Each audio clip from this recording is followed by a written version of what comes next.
कोई व्यक्ति कहता है कि गुरुजी मेरा ये काम नहीं हो रहा, मुझे इस काम में सफलता नहीं मिल रही, मेरी गवर्नमेंट जॉब नहीं लग रही, मेरे साथ में ये प्रॉब्लम खड़ी हो गई, वो प्रॉब्लम का हल नहीं हो रहा, हम तुमको 3 स्थान देते हैं, उस जगह पर तुम 3 बार 3 बेलपत्र रखकर भगवान के नाम का उच्चारण कर कर शिव को चढ़ाना प्रारंभ करो। पहला, कुआं, बावड़ी, तालाब, नदी, सरोवर, कोई भी स्थान के किनारे पर बैठकर 3 बार पंचाक्षर मंत्र या षडाक्षर मंत्र ओम नमः शिवाय, ओम नमः शिवाय, ओम नमः शिवाय, जलाशय के पास में बैठकर 3 बेलपत्र हाथ में रखकर भगवान शंकर का नाम लीजिए। दूसरा स्थान, बेलपत्री का पेड़ का नीचे या शमी के वृक्ष के नीचे या बट वृक्ष के नीचे या पीपल वृक्ष के नीचे या आंवले वृक्ष के नीचे बैठकर भगवान शंकर के नाम का उच्चारण 3 बार करिए। तीसरा, शिव का कोई मंदिर जो जलाशय के करीब में हो, वहां बैठकर शिव नाम का उच्चारण, या कहीं कथा हो रही हो, सत्संग हो रहा हो, वहां 3 बार बैठकर 3 बेलपत्र हाथ में रखकर शिव नाम का उच्चारण कर कर ये तीनों बेलपत्री को 9 पत्री हो गई। कितनी पत्री हो गई? 9 देवी का स्मरण कर कर 3 पत्री का स्मरण कर कर 9 देवियों को इकट्ठा करिए। अशोक सुंदरी वाली जगह पर 9 देवी का वो बेलपत्र समर्पित कर कर शिव के शिवलिंग को 1 लोटा जल चढ़ा दीजिए। जो कार्य आपने मांगा है वो पूर्ण होकर ही रहेगा, उसको सफलता मिलेगी। केवल एक बार ओम नमः शिवाय बोलने पर कोई शंकर के चढ़े हुए जल को भी अपने ऊपर छींट लेता है तो उसका रोग समाप्त हो जाता है। दूसरी बार 2 बार नमः शिवाय बोलकर जो शंकर के जल को अपने ऊपर छींट लेता है उसकी जिंदगी सुधरना प्रारंभ हो जाती है। 3 बार ओम नमः शिवाय बोलकर जो शंकर के चढ़े हुए जल को अपने ऊपर छींट लेता है वो भव सागर से मुक्त हो जाता है। और तूने 3 बार बोल के डुबकी लगाने में केवल एक ही चीज मांगी, रोग मुक्ति। अरे पागल, जो काम 1 रुपए में हो सकता था तो 3 रुपए खर्ची गाय को करे। जो काम 1 बार बोलने में हो रहा है तो 3 बार क्यों बोला? 3 बार नहीं, 2 बार बोलता तो जिंदगी सवरे, 3 बार बोलता तो भव सागर पार उतर जाए।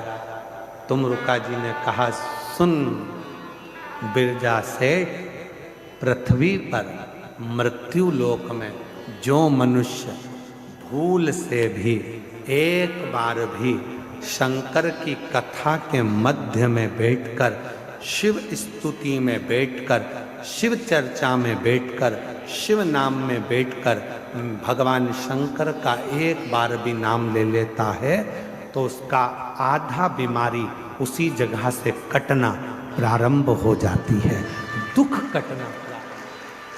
और कोई यदि शिव महापुराण की कथा में बैठकर 2 बार शंकर के नाम का उच्चारण कर लेता है तो उसकी जिंदगी वहीं से संवरना प्रारंभ हो जाती है। और यदि कोई 3 बार शिव के नाम का उच्चारण कथा में करना प्रारंभ कर देता है, बेलपत्र के नीचे शिव मंदिर में करना प्रारंभ कर देता है, तो फिर वो भव सागर से पार उतरना प्रारंभ हो जाता है। इसीलिए शिव महापुराण की कथा को जब हम प्रारंभ करते हैं तो 5 बार श्री शिवाय नमस्तु, श्री शिवाय,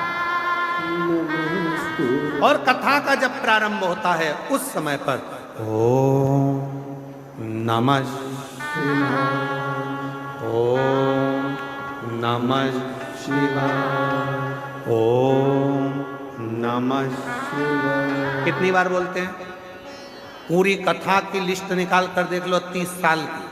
30 साल की लिस्ट में आपको जो भी मिलेगा वो 3 बार ओम नमः शिवाय, ओम नमः शिवाय, ओम नमः शिवाय 3 बार बोलने के बाद फिर रुक जाते हैं, फिर वापिस 3 बार बोलते हैं, फिर रुक जाते हैं, फिर 3 बार बोलते हैं। पर 3 को ही हम समेट कर चले। त्रिगुणाकार, त्रिकालदर्शी, त्रिनेत्रधारी, त्रिपुंडधारी का नाम।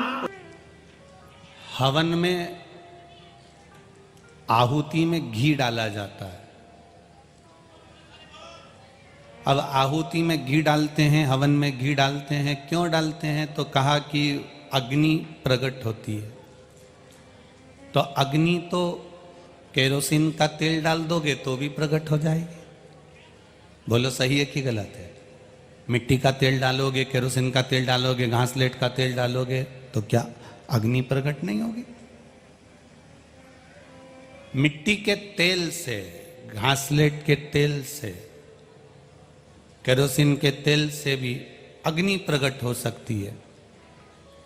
पर यज्ञ में, आहुतियों में, हवन में केरोसिन का तेल, मिट्टी का तेल, घासलेट का तेल नहीं डाला जाता, घी डाला जाता है। किस लिए? क्योंकि हवन में भक्ति की जरूरत होती है, अहंकार की नहीं। घासलेट का जो तेल होता है, मिट्टी का जो तेल होता है, उसको आगी में आप यूं डालो एकदम भभक के ऊपर जाएगा। पर उसी अग्नि में आप एक कटोरा भरकर घी डाल दो, एकदम भभक कर अग्नि ऊपर नहीं जाएगी, धीरे से जाएगी, एकदम स्लो जाएगी, एकदम आराम से जाएगी। घासलेट का तेल डाला, पेट्रोल डाला, डीजल डाला तो एकदम आग भभक जाएगी, एकदम अग्नि तेज हो जाएगी। पर घी डाला तो वो अग्नि एकदम भभकेगी नहीं, धीरे से अग्नि पकड़ेगी, तब धीरे से वो अग्नि फिर आंच पकड़ेगी और फिर ऊंची जाएगी। उसी तरह अहंकार व्यक्ति का तुरंत भभक जाता है, अभिमान व्यक्ति का तुरंत, जैसे पेट्रोल डाला, डीजल डाला, घासलेट, केरोसिन तेल डाला और अग्नि प्रगटी, एकदम आग भभक गई, एकदम आग तेज हो गई। अहंकार एकदम भभक सकता है, अभिमान एकदम भभक सकता है, अहंकार एकदम प्रकट हो सकता है। जरा सा किसी ने कुछ कहा और आपका अभिमान प्रकट हो गया, मैं तुम्हें जान लूंगा, मैं तुम्हें देख लूंगा, मैं तुम्हें समझ लूंगा, मैं ऐसा कर दूंगा, मैं वैसा कर दूंगा, ये तुम्हारा अभिमान है, ये एकदम भभक जाता है। पर जो घी की आंच होती है, जो घी अग्नि में डाला जाता है, जो घी हवन में डाला जाता है, जो घी साकल्य में छोड़ा जाता है, वो अहंकार का नहीं होता, वो भक्ति का होता है। इसलिए उसमें आंच एकदम तेज नहीं हो पाती, उसमें नम्रता की आंच चलती है। नम्र भगवान को पाने का सबसे सुंदर तरीका है आपके भीतर की नम्रता। परमात्मा को पाने का सबसे सुंदर तरीका है आपके भीतर की सहनशीलता। भगवान को पाने का सबसे सुंदर तरीका है आपकी वाणी की मिठास। एक तोता, आप में से कई लोग होंगे जिनके घर में मिट्ठू होगा, तोता होगा, उसको लोग हरी मिर्ची खिलाते हैं। बोलो सही है कि गलत है? खिलाते हो कि नहीं खिलाते? तोते को हरी मिर्ची खिलाते हैं तो भी वो मीठा बोलता है, और इंसान रोज आधा किलो शक्कर खा जाता है तो भी कड़वा बोलता है। तोता हरी मिर्ची खाने के बाद भी मीठा बोल रहा है। श्री स्वामी समर्थ जी जब मिर्ची को खाते थे, श्री स्वामी समर्थ जी जब मिर्ची को मुख में लेते थे तो उनके पास में बैठे हुए उनके भक्त कहते थे, गुरुदेव आप कुछ अच्छा पाने का प्रयास क्यों नहीं करते? आप कुछ अच्छा खाइए ना, हम आपके लिए पकवान लाते हैं, लड्डू लाते हैं, पेड़ा लाते हैं, हम मिठाई लाते हैं, हम आपके लिए ये लेकर आते हैं, हम आपके लिए वो लेकर आते हैं। श्री स्वामी समर्थ जी कहते हैं, मिर्ची खाने वाला तोता मीठा बोल देता है, पर मीठा खाने वाला भी एक दिन कड़वा बोल देता है। इसलिए मिर्ची से हेत कर ली ना तो कोई दिक्कत वाली बात नहीं, कोई बात नहीं। हमने हेत तो मिर्ची से करी है, हमने पाया तो मिर्ची को है। काम, आसक्ति, लोभ, तृष्णा, अहंकार, ये कहीं ना कहीं हमें परमात्मा से दूर कर देता है। तन को धोने के कितने सारे साबुन मिलते हैं भाई, जरा विचार करिएगा। एक से बढ़कर एक साबुन, बाजार में चले जाओ, बहुत जोरदार जोरदार साबुनों का नाम आपको मिल जाएगा। साहब ये वाली कंपनी का है, साहब गोदरेज का है, साहब पेयर्स है, साहब लक्स का है, साहब लाइफ बाई का है, साहब ये वाला है, साहब ब्रिज का है, साहब ये है, साहब वो है, कहीं मोती का है, कहीं इसका है, कहीं उसका है। विचार करिए। तन को धोने के साबुन बहुत सारे मिल रहे हैं, तन को धोने के साबुन बाजार में बहुत मिल जाते हैं और आप तन धो भी लेते हो, पर आज तक ऐसी कोई दुकान नहीं मिली जहां पर मन को धोने का साबुन मिलता हो, जहां से हम साबुन खरीद लाएं और अपने मन को धो लें।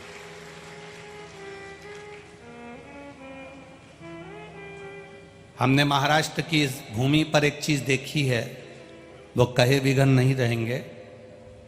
महाराष्ट्र के लोग क्या करते हैं, जब बर्तन बहुत काला हो जाता है, मांज कर देख लिया कि बहुत काला हो गया, बहुत घसा उसे, बहुत घसा, पर वो बर्तन उजला ही नहीं हुआ, वो बर्तन साफ ही नहीं हुआ।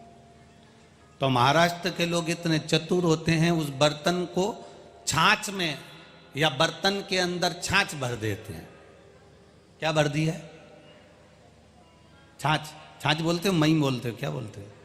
छाछ बोलते हो।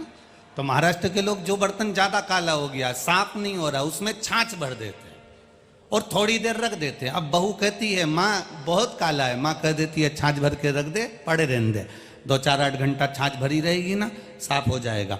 अब बर्तन जब साफ नहीं होता तो उसको छाछ में डुबो दिया जाता है, उसके अंदर छाछ भर दी जाती है। महाराष्ट्र के लोग, महाराष्ट्र के ही नहीं कई जगह पर हमने देखा, जो बर्तन साफ ना हो,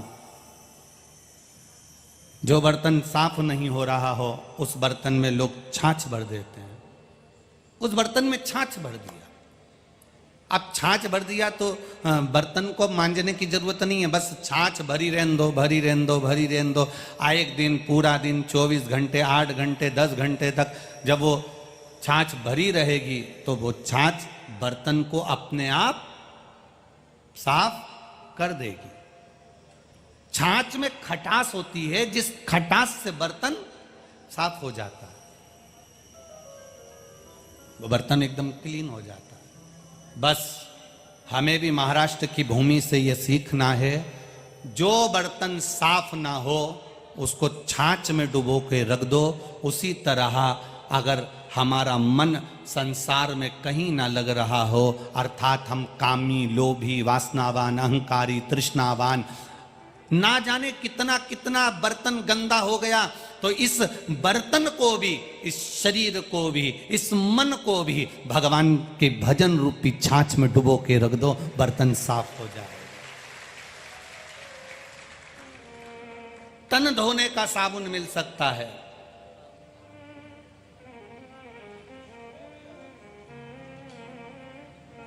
आजकल तो साबुन भी खत्म हो गया, साबुन की जगह आजकल बॉडी वॉश आ गए, वो क्या बोलते हैं, सोप आ गया, बॉडी सोप क्या बोलते हैं, वो फेस वॉश भी आ गया। हो इतना लोगों ने प्रोग्रेस करी, इतनी तुकतान लगाई, इतनी तुकतान लगाई, इतनी प्रोग्रेस कर ली कि साबुन भी पकड़ना नहीं पड़ेगा, केवल होटल में जाके यूं दबाओ, यूं निकले, लगाई लो पोता, नहा के बाहर। और चलो तो चलो, हैदराबाद कथा करने गए थे, वहां तो बाल्टी भी नहीं धरी उनने, ना डब्बा धरा।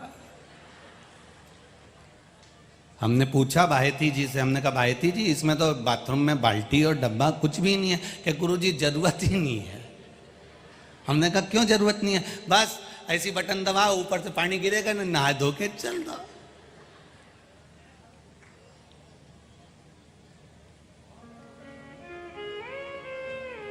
कितनी प्रोग्रेस करी, बहुत उन्नति हमारे राष्ट्र ने करी है, मना नहीं है, पर एक उन्नति इस राष्ट्र की जो पुरानी है उसको अपने जीवन में उतार कर रखना, भगवान की भक्ति, ये उन्नति सबसे पुरानी है। इसका भजन करते करो भजन।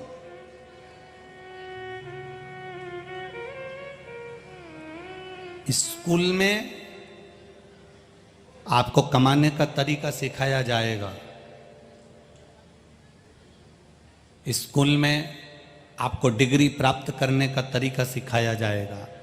स्कूल में आपको कमाने का तरीका सिखा दिया जाएगा।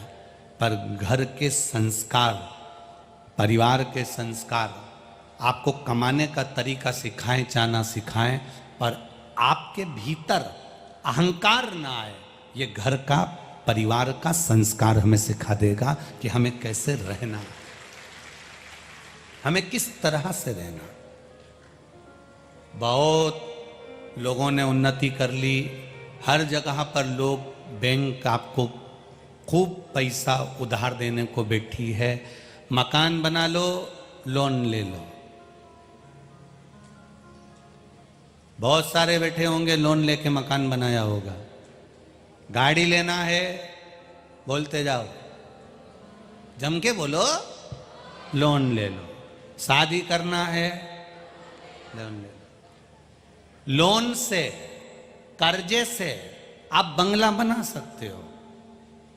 लोन से, कर्जे से आप गाड़ी ले सकते हो।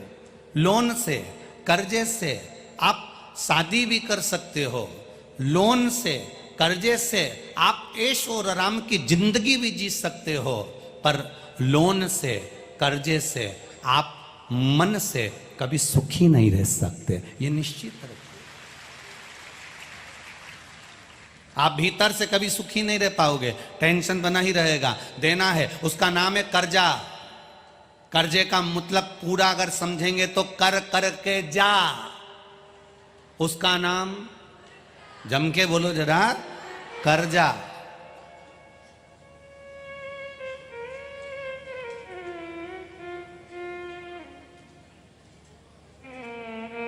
एक मुंबई में, पूना में, दिल्ली में फ्लैट लिया, एक फ्लैट लिया और उसका कर्जा चुका चुका के खुद आखिरी में अर्थी पे लेट गया। उसी का नाम है फ्लैट, अंत में जाके लेट। पूरी जिंदगी कर्जा चुकाता रहा, पूरी जिंदगी। बनाया फ्लैट, अपनी तनख्वाह से पैसे कटवाए, अपनी तनख्वाह से पैसे कटवाए, अपनी तनख्वाह से कटते रहे वो फ्लैट। बाद में किसके काम आया? तुम पूरी जिंदगी लोन भरते रहे। ना पत्नी ने वो कर्जा चुकाया, ना बच्चों ने कर्जा चुकाया, पूरी जिंदगी तुमने कर्जा चुकाया, सुख से दो रोटी नहीं खा पाए। इसलिए शिव महापुराण की कथा कहती है, जितना कमा रहे हो उसमें से थोड़ा सा बचत कर कर अपना भरण पोषण सही तरीके से करो। मत कहीं दान करो, कहीं मत दो, कम से कम अपने ऊपर खर्च करो और अपनी जिंदगी सही जीने का प्रयास करो।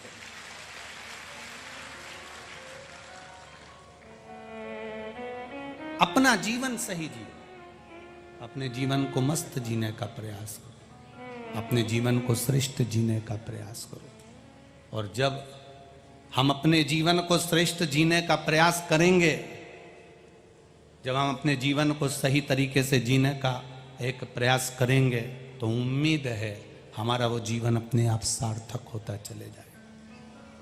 थोड़े में जिंदगी सुख में जियो।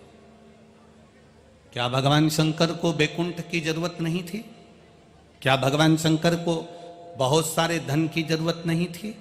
क्या भगवान शंकर को वैभव की जरूरत नहीं थी? क्या भगवान शंकर को सत्ता की जरूरत नहीं थी? क्या भगवान शंकर को प्रतिष्ठा की जरूरत नहीं थी? मेरे देवाधिदेव महादेव ने अपने पास में धन दौलत संपदा कुछ भी नहीं रखा। कैलाश पर रहता है, शमशान में रहता है, उसके बाद भी वैकुंठ के भगवान नारायण और ब्रह्मलोक के ब्रह्मा और इंद्रलोक के इंद्र जो विराजमान हैं, जो अच्छे अच्छे पुरियों में रह रहे हैं, अच्छे अच्छे नगर में रह रहे हैं, अपने अच्छे अच्छे शहर में रह रहे हैं, अच्छे अच्छे वैकुंठ में, ब्रह्मलोक में, इंद्रलोक में, अच्छी अच्छी जगह पर जितने देवता रह रहे हैं, उन सारे देवताओं को उठाकर देखना और एक महादेव को उठाकर देखना। अगर सबसे अच्छे सुख से अगर कोई रहता मिलेगा तो मेरा देवाधिदेव महादेव रहता मिलेगा। कुछ नहीं, फिर भी सुखी है। कुछ नहीं है, फिर भी सुखी है। कुछ नहीं है, फिर भी आनंद में। वो सुखी है, वो आनंद में और बड़ा अलमस्त होकर रह रहा।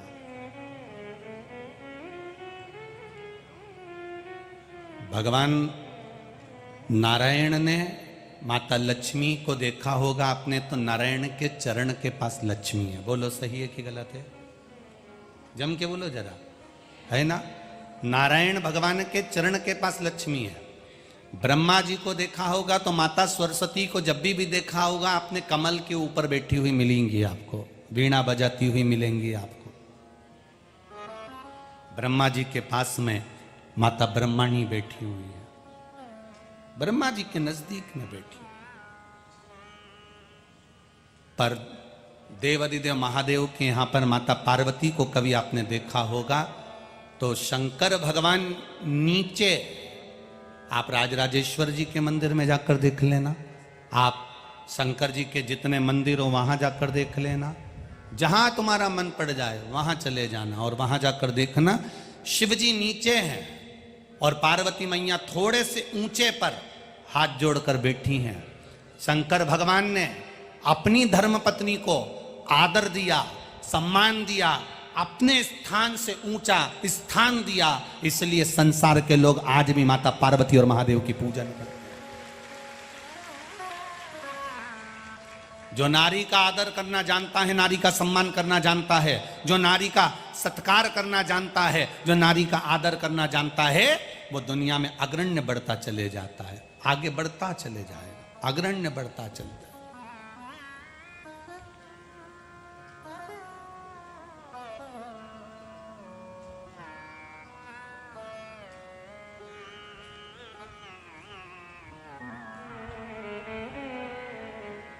श्री स्वामी समर्थ जी को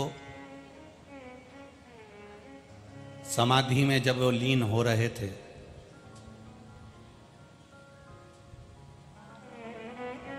समाधि में जब वो जा रहे थे श्री स्वामी समर्थ जी,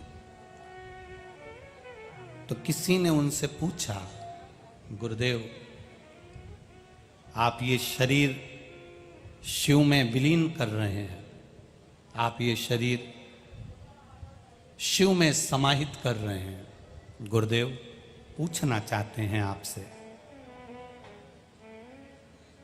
आप प्रसन्न होकर जा रहे हैं इस संसार सागर से?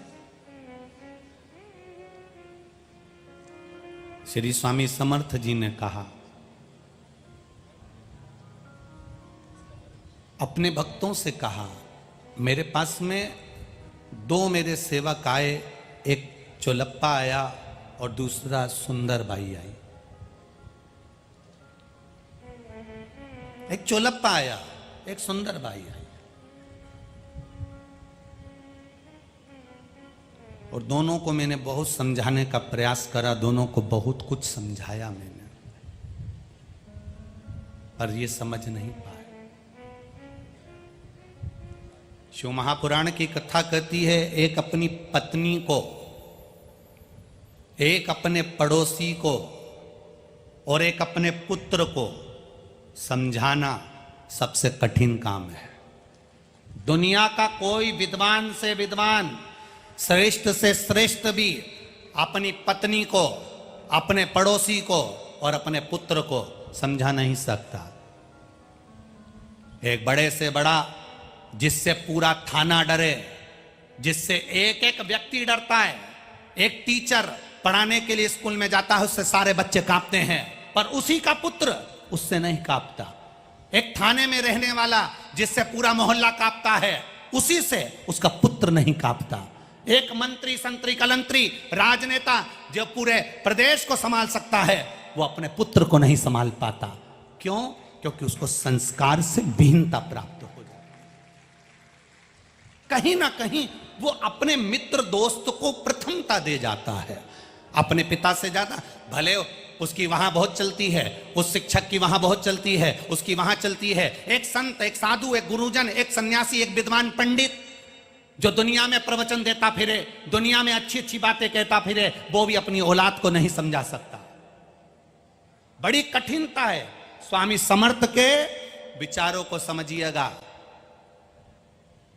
स्वामी समर्थ के भाव को समझिएगा। स्वामी समर्थ ने कहा, मेरे पास में 2 शिष्य रहे, एक चोलप्पा और एक सुंदरबाई। इन मैं दुनिया को प्रवचन देता था और दुनिया मेरे प्रवचन सुनकर साथ जाती थी, पर चोलप्पा के अंतर्गत भी लोभ भरा हुआ था और सुंदरबाई के अंतर्गत भी लोभ भरा हुआ था। ये अपने लोभ से छूट नहीं पाए।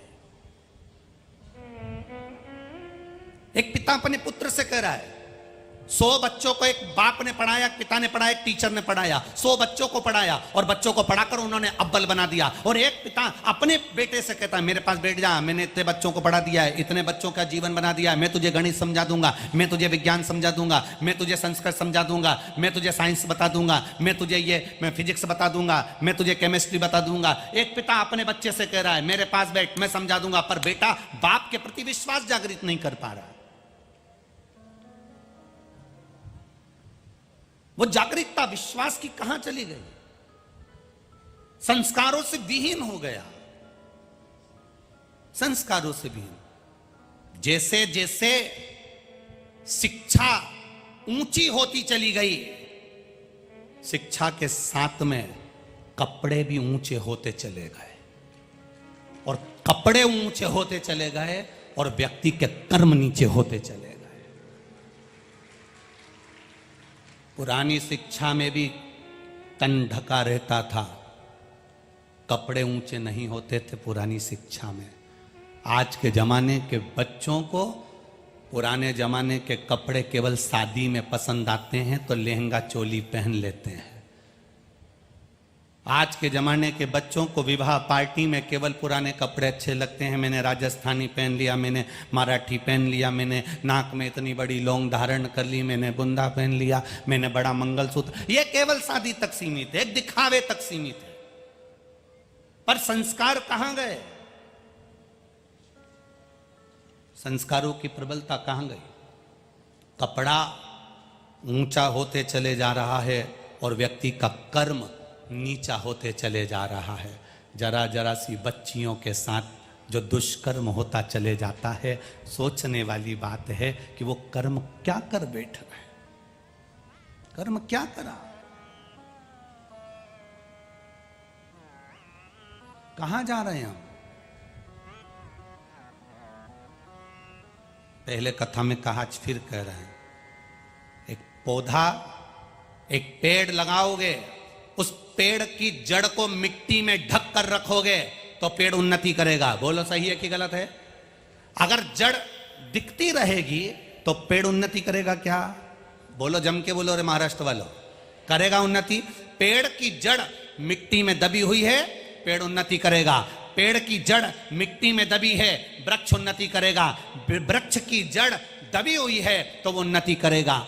वो वृक्ष की जड़ दबी होना चाहिए मिट्टी में। अगर वृक्ष की जड़ मिट्टी में दबी है तो वृक्ष उन्नति करता चले जाता है। उसी तरह मनुष्य की भी जड़ है, ये नाभि, और ये नाभि अगर आपके कपड़े से ढकी हुई है तो आप भी उन्नति करते चले जाओगे, ये निश्चित है।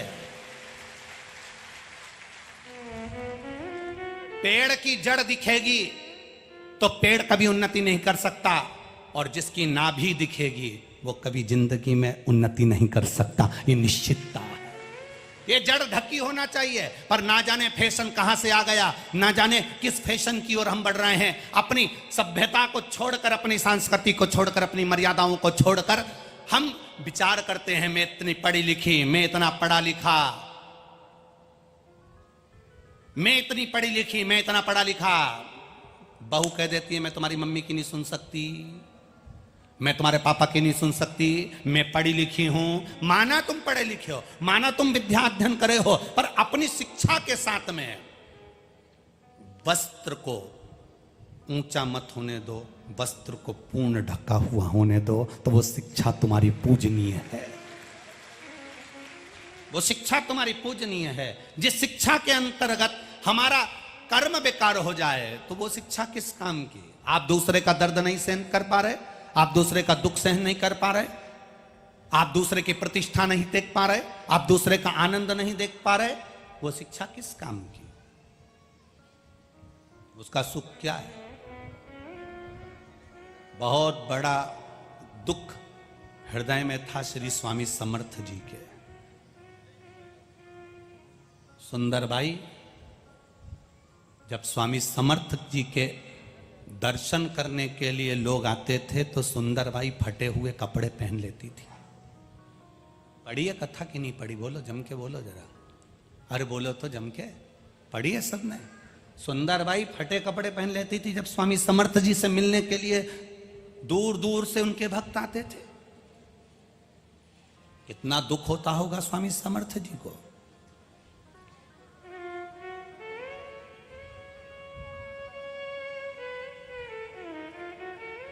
बहू को लाने से पहले सास ने शादी के दिन के पहले ही बहू को कई सारी साड़ी दे दी। आप में से जितनी सास बैठी हैं इनसे पूछना, इन्होंने बहुओं को साड़ी दी कि नहीं दी? शादी के पहले ही 5 साड़ी, 7 साड़ी, 11 साड़ी पेटी में रखकर, कपड़े, चप्पल, सब सामान, यहां तक डब्बा भी दिया पेंटिंग का। बोला दिया कि नहीं दिया? सब दिया। चप्पल भी दी, सामान भी दिया, सब दिया। उसके बाद भी घर में बहू आने के बाद जब घर में मेहमान आए और बहू फटे हुए कपड़े पहनकर आए तो सास को बुरा नहीं लगेगा क्या कि मैंने इतना दिया, इसके पति ने इतना दिलाया, घूमने गई थी पुणे से, वहां से लेके आई, मायके गई थी, वहां की पड़ी हुई साड़ी इतनी सारी है, तो फटा हुआ क्यों पहन रही है? बेकार कपड़े क्यों पहन रही हो? अच्छे कपड़े हैं ना तुम्हारे पास में, वो पहनना चाहिए ना, पर क्यों पहन रही हो? उसका कारण केवल इतना सा है कि वो दिखाना चाहती है कि हमारे को ये कुछ नहीं देते। उसी तरह सुंदरबाई जब फटे हुए कपड़े पहनकर स्वामी समर्थ जी के सामने आती हैं और स्वामी समर्थ के दर्शन करने के लिए ढेर सारे भक्त उनके द्वार पर खड़े रहते हैं, उनका ध्यान सुंदरबाई पर गया। सुंदरबाई को देखकर स्वामी समर्थ की आंख में से आंसू बह निकला। आज मेरा महादेव जो स्वामी समर्थ का रूप है वो आंख से आंसू बहाता है। पास में खड़ा हुआ एक भक्त पूछ लेता है, गुरुदेव, गुरुवर, आपकी आंख में जल है? आपकी आंख में जल? स्वामी समर्थ कहते हैं, सुंदरबाई, इतना वस्त्र है सुंदरबाई के पास में, पर जब जब कोई दर्शन करने आता है तो ये फटे हुए वस्त्र पहन लेती है। लोगों को लगता है इसके पास में नहीं है तो लोग नया वस्त्र इसको दिलाने के लिए ले जाते हैं और ये नए नए वस्त्र, नए नए आभूषण खरीदती रहती है। मेरा दर्शन तो इसके लिए केवल एक व्यापार के सिवा कुछ भी नहीं है, कुछ नहीं, व्यापार के सिवा।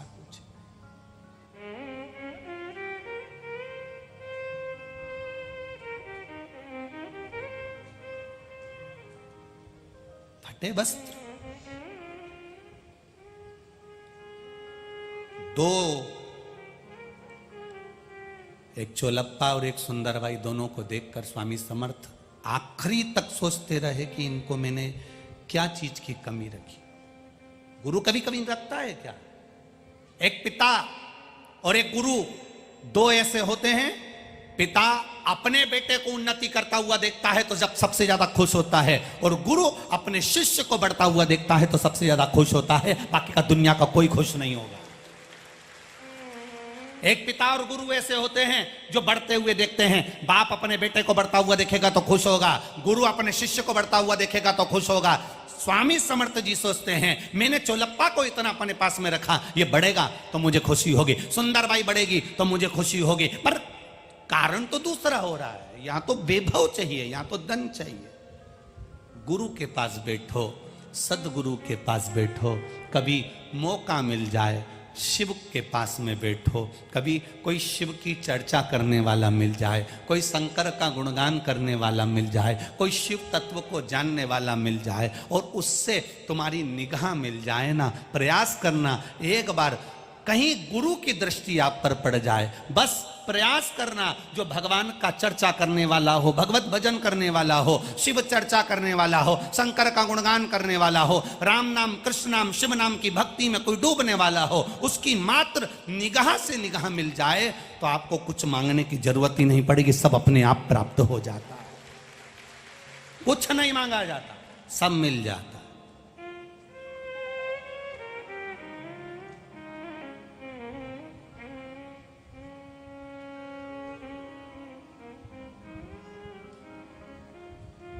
आप भजन कर रहे हैं, आप उसकी निगाह में हैं। किसी दुकान में जाकर बैठोगे तो लिखा रहता है आप कैमरे की निगाह में। भगवान जब पैदा करा था तो अपने अंदर एक सिम डाल के भेज दी थी कि तू कहीं पर भी रहेगा मुझे मालूम पड़ता रहेगा। आजकल ऐसी सिम लोग बाग गाड़ी में भी लगा के रखते हैं जिसको चिप कहते हैं।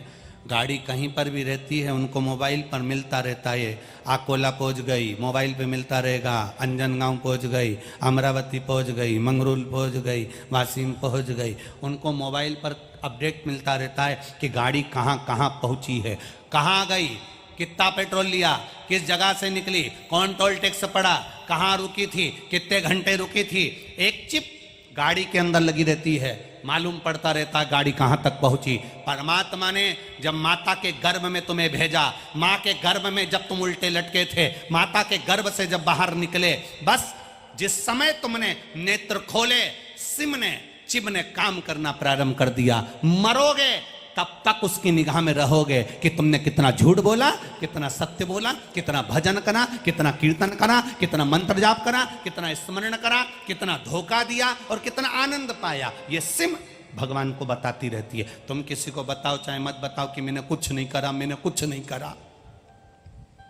या तुम दुनिया के लोगों को आप कह सकते हो कि मैं बहुत सरल हूं, मैं बहुत भोला, मेरे बराबर कोई नहीं, परंतु उसको सब मालूम है रे कालिया तेरा क्या होगा, उसे सब मालूम। एक एक चीज उसके स्मरण में। आप किससे छुपा रहे हो?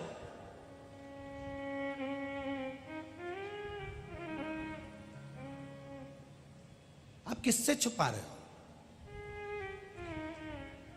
कहां छुपा है? आपने जो भजन किया, आपने जो स्मरण किया, आपने जो कीर्तन किया, वो छुपेगा नहीं, वो उसकी प्राप्ति है। हम हर बार कथा में कहते हैं, कथा के पंडाल में बैठे हो, कई लोग कहते हैं गुरुजी,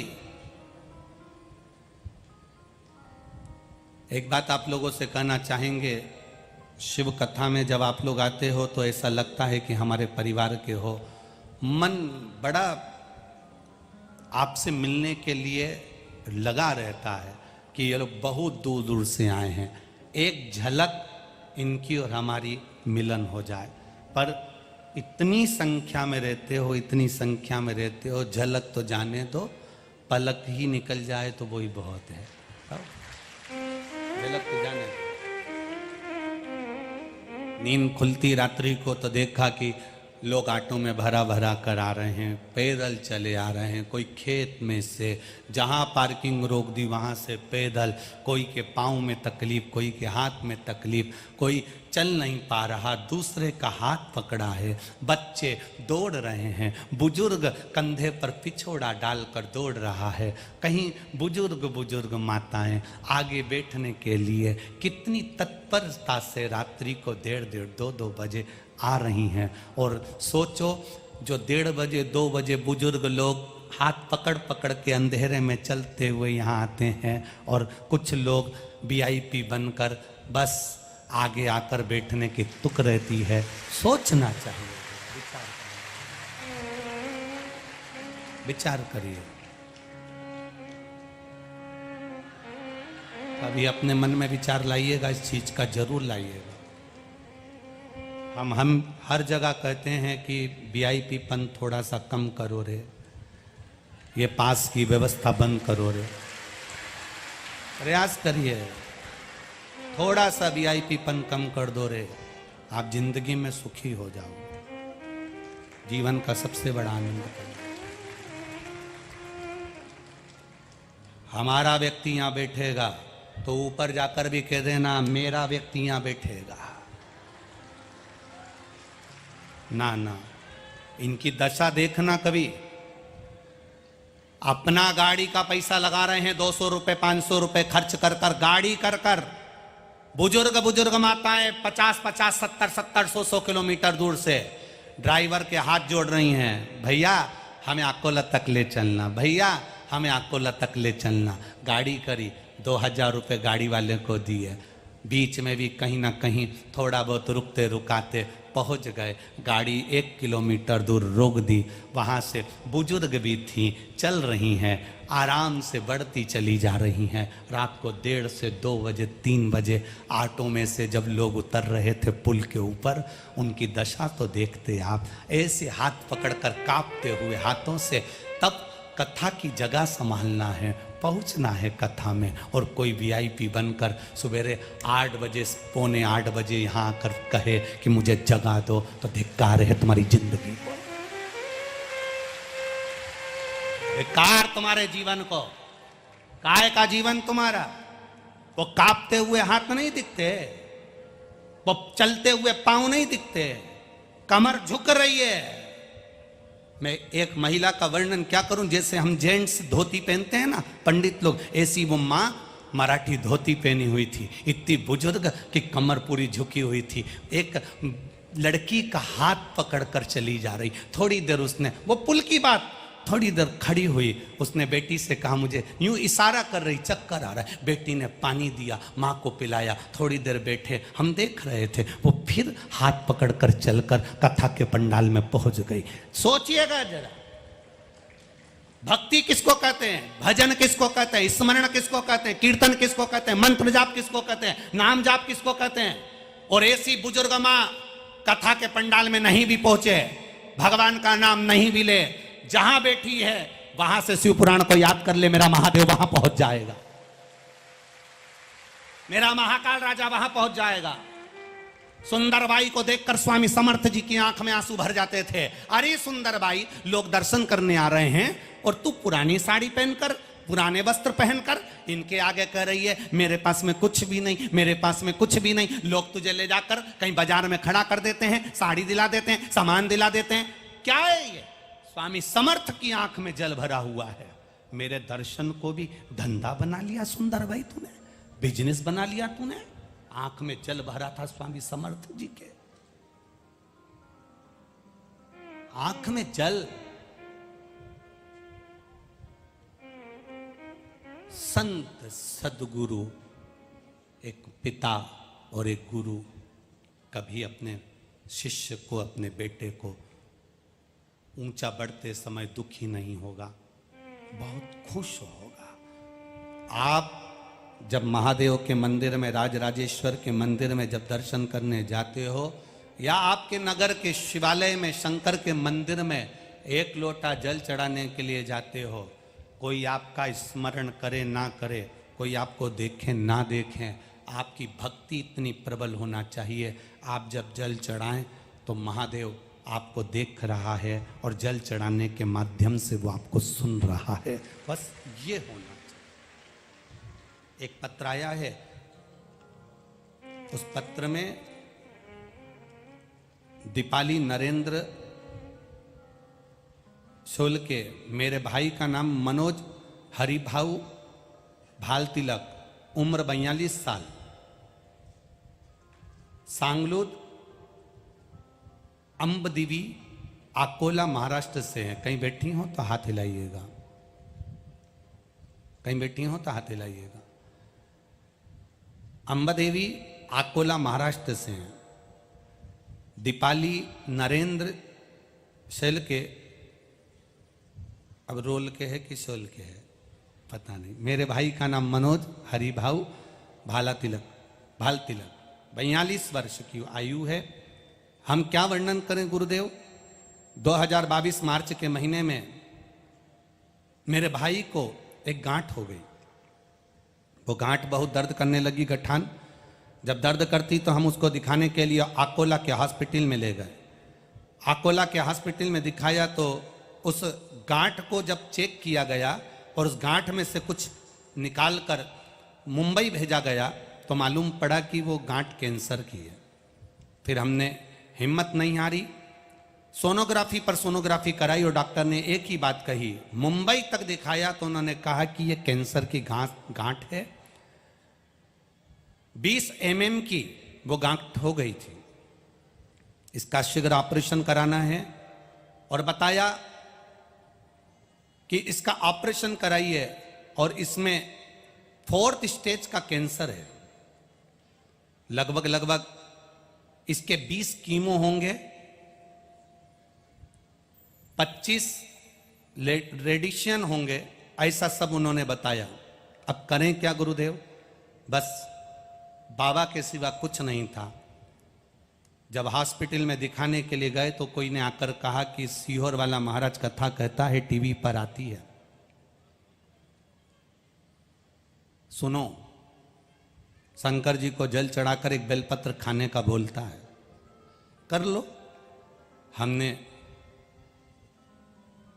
जब शिव जी पर जल चढ़ाया तो एक ही प्रार्थना करी कि हमारे भैया को ठीक कर देना बाबा, कैंसर हो गया है, 4th स्टेज का है। जल चढ़ाते, पानी पिला देते, बेलपत्री लाकर भैया को खिला देते। गुरुदेव 90% कैंसर मेरे भाई का समाप्त हो गया है और अब मेरा भाई भी शिव मंदिर में जाकर जल चढ़ाता है और बेलपत्र खाता है। जहां भी बैठी हो बहन, आपको बहुत बहुत साधुवाद है। बाबा की कृपा आप पर बनी रहे और आप शिव भक्ति में ऐसे ही लगे रहे। एक विश्वास जागृत करिए, अपने भीतर एक भरोसा जागृत करिए और जब विश्वास जागृत हो जाएगा, आप देखिए द्रौपदी का चीर खींच रहा था, उसके 5 पति बैठे हुए थे। धतराष्ट्र काका ससुर बैठा है, गांधारी बैठी है काकी सास, भीष्म पितामह बैठे हैं, गुरु द्रोणाचार्य बैठे हैं, 5 पति बैठे हैं, पूरी सभा लगी हुई है और द्रौपदी चीख चीख कर पुकार रही है, मेरे चीर को कोई बचा लो। धतराष्ट्र से कहा तो कहते मेरी आंख नहीं है, गांधारी कहती है मेरी आंखों पर पट्टी बंदी है, भीष्म पितामह कहते हैं मैंने दुर्योधन के घर का अन्न खाया है, पांडव कहते हैं हम कुछ नहीं कर सकते क्योंकि हमने तेरे को जुए में हारा है। रोती हुई द्रौपदी अपने गुरुजी के दरवाजे पर पहुंच गई, जहां गुरु द्रोणाचार्य बैठे थे। गुरुजी से जाकर कहा, गुरुदेव आपकी शिष्या हूं, गुरु मंत्र लिया है मैंने, आज आपकी बेटी नग्न हो रही है, आप साथ नहीं दोगे? गुरु ने जो कहा आपकी जिंदगी में आप भी याद रखिएगा। गुरु द्रोणाचार्य कहते हैं, सुनो द्रौपदी, ना तो सभा में बैठे हुए तेरे पति तेरा साथ देंगे, ना ये भीष्म पितामह, ना धतराष्ट्र गांधारी साथ देंगे और ना तेरा ये गुरु साथ देगा। पर एक बात याद रखना द्रौपदी, गुरु तेरा साथ नहीं देगा, पर गुरु ने जो वचन तेरे कानों में दिए हैं उसको अगर तूने पकड़ लिया तो वो तेरा साथ दे जाएंगे। आपकी दुख की घड़ी में सीहोर वाला महाराज नहीं आएगा, आपकी दुख की घड़ी में सीहोर वाला महाराज तुम्हारे सामने खड़ा नहीं होगा। हाँ, कोई दूसरा महाराज और वो कहता हो कि हम तुम्हारे दुख की घड़ी में खड़े रहेंगे तो बात दूसरी है। मरते समय वेंटिलेटर पर ना परिवार वाले होंगे, ना कुटुंब वाले होंगे, ना कोई महाराज, ना कोई संत, ना साधु होगा। उस दुख की घड़ी में वेंटिलेटर पर अंतिम सांसें गिन रहे होगे, शरीर में जब कष्ट होगा, रोग होगा, बीमारी होगी, तकलीफ होगा, दुख आएगा, कोई घर में परिवार में जब कष्ट आएगा, सब अपने साथ छोड़कर चले जाएंगे। उस समय पर जो तुमने शंकर जी को 1 लोटा जल चढ़ाया है वो महादेव तुम्हारा साथ निभा जाएगा, क्योंकि तुमने गुरु की वाणी को अपने भीतर उतारा है।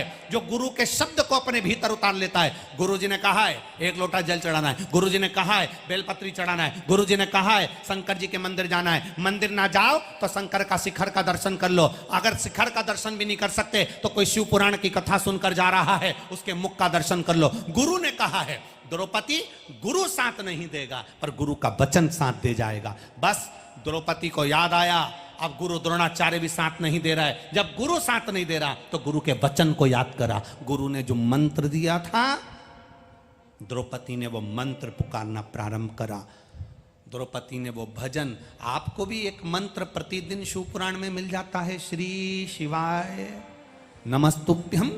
जब आए दुख की घड़ी जपो, स्मरण करो, गुरु तुम्हारा साथ नहीं देगा, पर जिस मंत्र को गुरु ने दिया है, व्यासपीठ पर बैठकर जो वचन गुरु ने दिया है, उस वचन को, शब्द को याद करना है। और द्रौपदी ने पुकारा, आखिरी में पुकारा।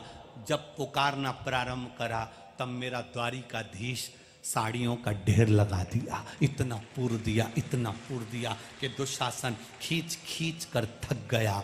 जब मेरा भगवान देता है तो छप्पर फाड़ कर देता है, और जब मेरा भगवान, जब तुम्हें अहंकार आ जाता है तो वापिस लेता है तो कपड़े फाड़ कर लेता है।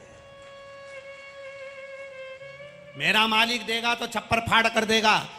अगर तुम उसकी भक्ति में रमे हो, भजन में रमे हो, परहित में रमे हो, दूसरे के दुख को देखकर दुखी हो रहे हो, प्यासे को पानी पिला रहे हो, भूखे को भोजन करा रहे हो, किसी को औषधि की जरूरत है उसको औषधि दिला रहे हो, किसी को जरूरत है, गर्मी पड़ रही है, धूप पड़ रही है, अपने छाते की ओट तुमने कर दी, एक छाया तुमने कर दी। इतनी चतुर हो गई आजकल की माताएं, कथा सुनने के लिए अगर आती हैं साथ में 2 चादर लेकर आती हैं, बिछाने की चादर भी 2 लाती हैं, एक चादर अपने पड़ोसियों को दे देती हैं। धूप पड़ रही है, 4 बांबू बांध लो और धूप में छांव कर कर बैठ जाओ। शिव महापुराण की कथा 3 घंटे सुनोगे, अपने घर चले जाओगे। उसने सेवा तो कर ली। इतनी चतुर, इतनी समझदार मेरे यहाँ माताएं इस शिव महापुराण की कथा में आती हैं। अपना चादर दे देती हैं, ओढ़ लो, बिछा लो, ले छाया कर लो, कथा सुन लो, आराम से सुनो, फिर अपने घर चले जाओ। आराम से सुनो, अलमस्त होकर सुनो, अलमस्त से सुनो। कोई पानी पिला रहा है, कोई कुछ बांट रहा है, कोई कुछ बांट रहा है। ये मेरे भोलेनाथ ने जिनको दिया है वही तो लुटा रहे हैं। जिनको दिया और वो लुटा ना पाए तो जिंदगी बेकार। जिनको दिया, देने के बाद भी लुटा ना पाए तो जीवन बेकार है तुम्हारा। किस काम की जिंदगी? बाप अपने बेटे के लिए जोड़ जोड़ कर मर जाता है। बेटा एक दिन शेयर मार्केट में बैठता है, सारा की सारा चपत कर बैठता है। क्या करे उस धन का? धन धन करने वाले का भी एक दिन हो जाता है निधन। फिर मुर्दे से उठाकर कहो लो 2000 रख लो, अब वो कहेगा नी धन। आखिरी में कल्ला ठट होकर एकदम कल्ला पड़ा हुआ है। पहले धन धन करता था, 5000 ले लिए, 2000 ले लिए, 10,000 चले गए, 40,000 मिल गए, 1 लाख बच गए, 50,000 चले गए, 25,000 गए। धन धन धन धन धन धन, और एक दिन हो गया जम के तो बोलो निधन। अब वो धन किस काम का? फिर बच्चे भी 10वें के दिन 12वें के दिन पिंड दान कर रहे। पिंड करना मतलब पिंड छुड़ाना। 10-12 ब्राह्मण को भोजन करा के पिंड छुड़ा लेते हैं और पूरी प्रॉपर्टी अपनी करके बैठ जाते हैं। एक इतना बड़ा आटे का पिंड देते हैं और पिंड छूट गया। एक पिंड इतना बड़ा आटे का, चावल का देकर पिंड छुड़ा ले। और जीजियों और मेरे जीजाओं, आप हो चाहे हम हो, दुनिया के लोग आपसे भी और हमसे भी ऐसे ही पिंड छुड़ाएंगे। इसलिए मनुष्य का शरीर मिला है। तुम्हारे नज़दीक में अगर कथा हो रही है, किसी को 1 रुपया भी मत दो। अपना हाथ से बिस्कुट लाओ, अपने हाथ से रोटी लाओ, अपने हाथ से पानी की बोतल लाओ, अपने हाथ से जल लाओ और पिलाओ, खिलाओ और अपनी जिंदगी का आनंद पाओ। अपने हाथों से कर चलो। वापिस ये मनुष्य की देह नहीं मिलेगी। आकोला में फिर वापिस कथा होने वाली इतनी जल्दी नहीं है। वो तो कोई आकोला वालों के पुण्य थे। गजानन बाबा को सुनना थी और राजराजेश्वर को कराना थी, तो ये दुबे जी और चौरसिया जी ने ये कथा का आयोजन रख दिया, हो गया। ये कहीं उसकी कृपा थी।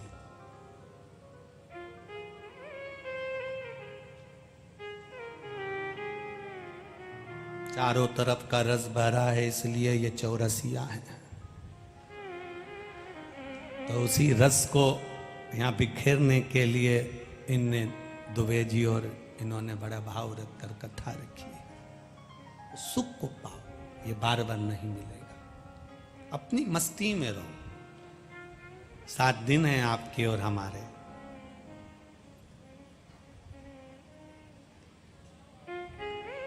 तन को धोने का साबुन बाजार में मिल सकता है, मन धोने का नहीं मिलेगा। मन धोने का साबुन ये शिव महापुराण की कथा है। इस मन को धो दे, मन को धो दे। जिस वॉशिंग मशीन अगर तुम्हारे घर में है तो कपड़े धोने के बाद उसको धो के रखना पड़ता है। बोलो सही है? अगर वॉशिंग मशीन को कपड़ा धोने के बाद धोकर नहीं रखोगे, साफ कर कर नहीं रखोगे, तो दूसरे दिन वो वॉशिंग मशीन काम नहीं करेगी। वो वॉशिंग मशीन काम नहीं करेगी। अगर धोकर साफ कर कर नहीं रखा तो वो काम नहीं करेगी।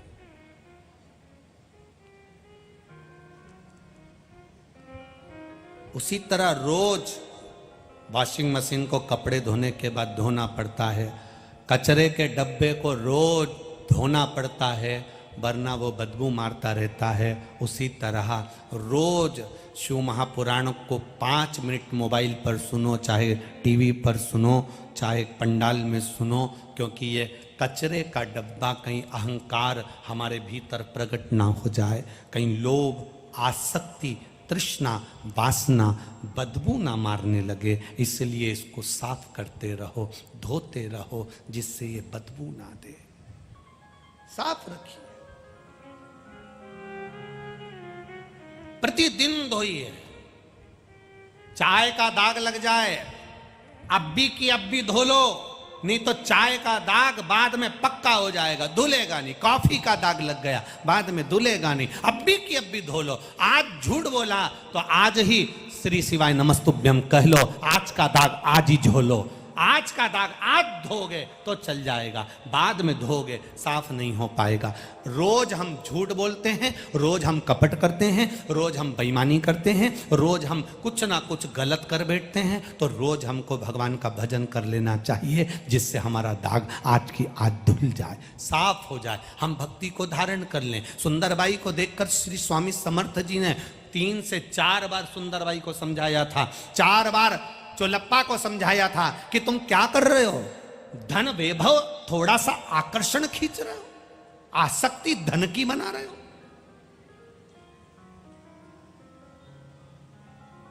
धन की आसक्ति।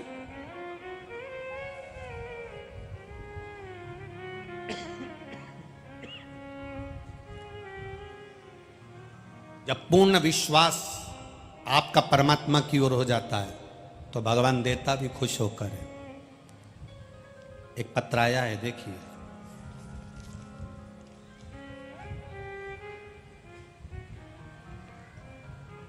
मेरा नाम गीता भीमराव,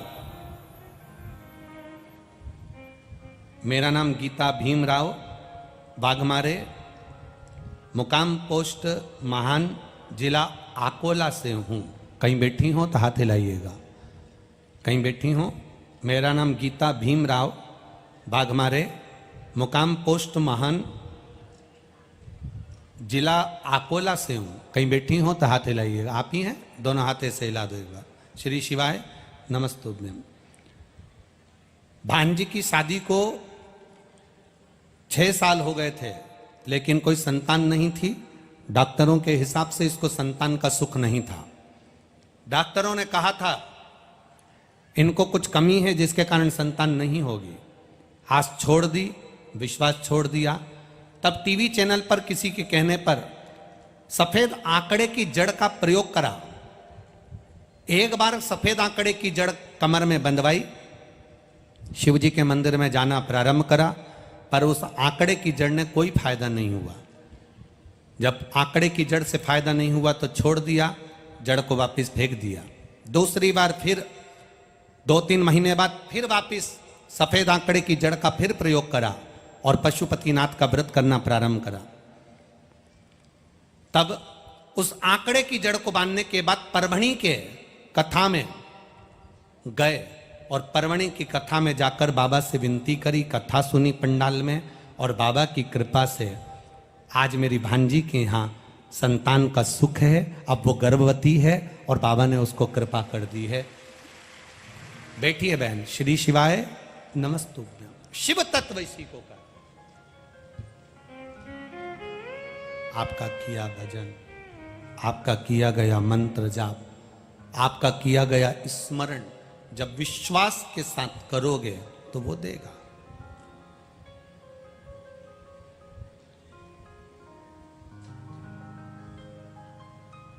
जिसके घर से एक लोटा जल भरकर शिवजी के मंदिर तक जाता है, वो घर घर नहीं रहता, वो काशी, हरिद्वार और केदार बन जाता है। जहां का जल महादेव को चढ़ने के लिए जा रहा। नियम बनाओ अपने घर का एक एक बच्चा, क्योंकि आज तुम जिंदा हो तो तुम्हारे बच्चे पर तुम्हारी छत्र छाया है। जिस दिन चले जाओगे, बच्चे जब अकेले रह जाएं तो बच्चों की आदत होना चाहिए एक लोटा जल चढ़ाने की। आप चले भी गए, कम से कम महादेव ध्यान रखने वाला तो है, जिसका हाथ तुमने अपने बच्चे का हाथ महादेव को पकड़ा दिया। मतलब जल चढ़ाना मतलब अपना हाथ शिवजी को दे देना। कन्यादान करते समय होता ही क्या है, जल चढ़ाया जाता है। वो जल चढ़ाते हैं, कन्या दान दे दी, कन्या को वर को दे दिया।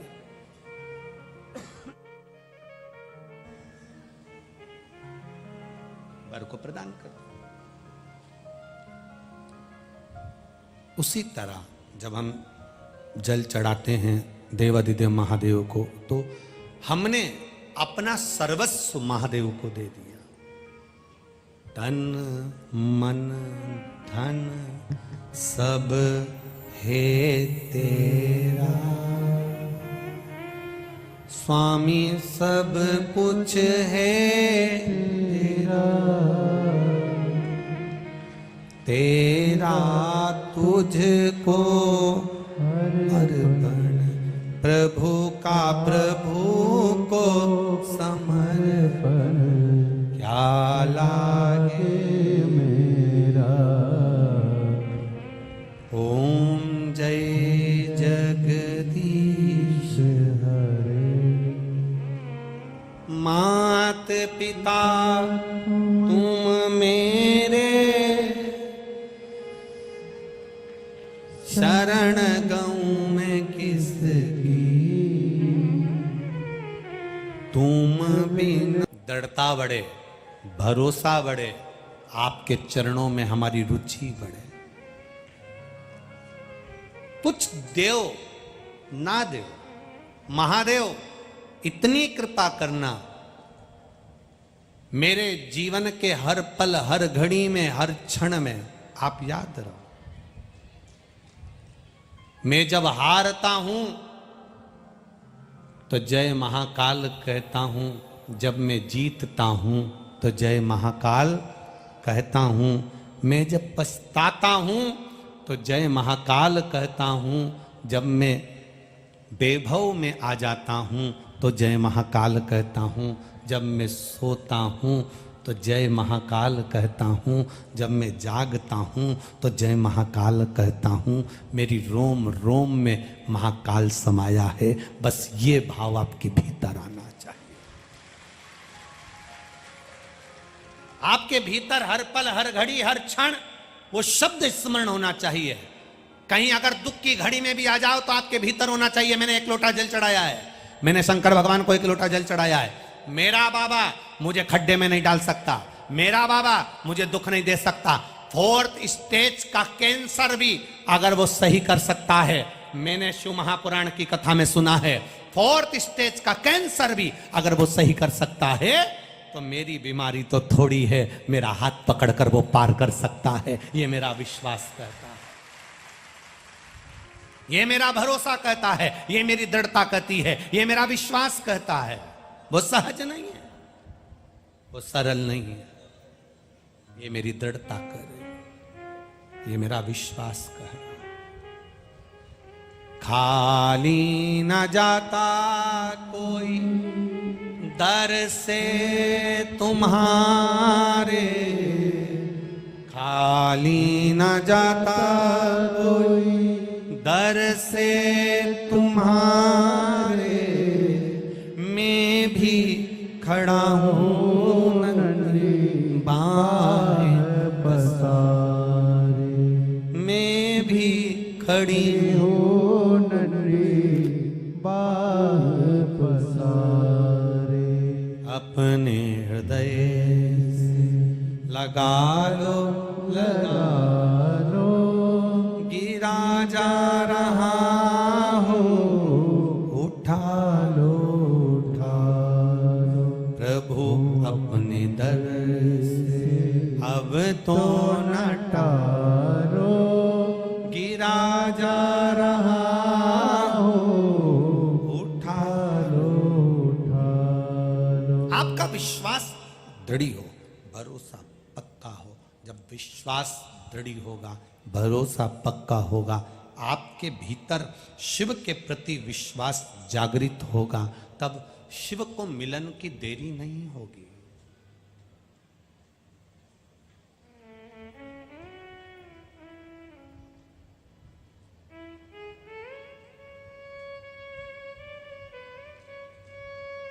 गुरु नानक देव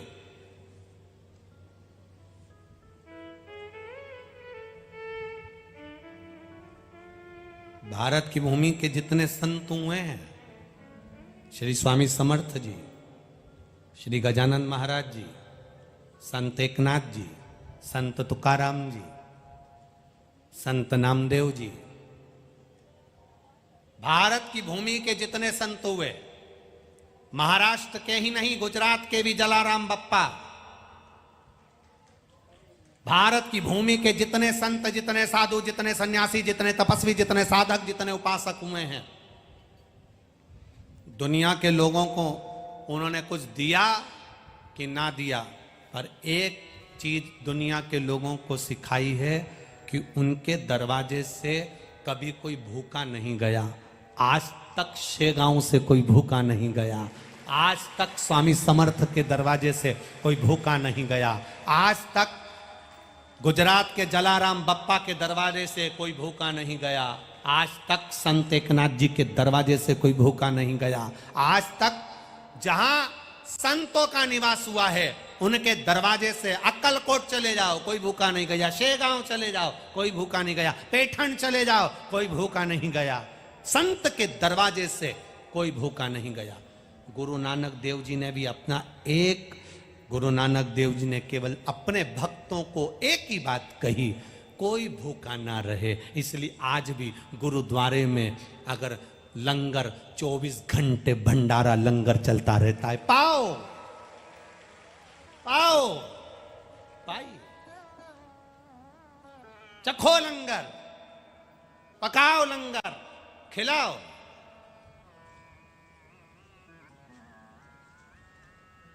चौबीस घंटे में बस एक समय की अवस्था, आप आयो सुबह 10 बजे से 1 बजे तक आपको प्रसाद मिल जाएगा, शाम को फिर प्रसाद मिल जाएगा। ये संत व्यवस्था। अन्न दान से बड़ा दुनिया में कोई दान नहीं, जल दान से बड़ा दुनिया में कोई, गला पकड़ोगा, अन्न दान से बड़ा दुनिया में कोई दान नहीं, जल दान से बड़ा दुनिया में कोई दान नहीं, अभय दान से बड़ा दुनिया में कोई दान नहीं। जब आओ तब पाओ।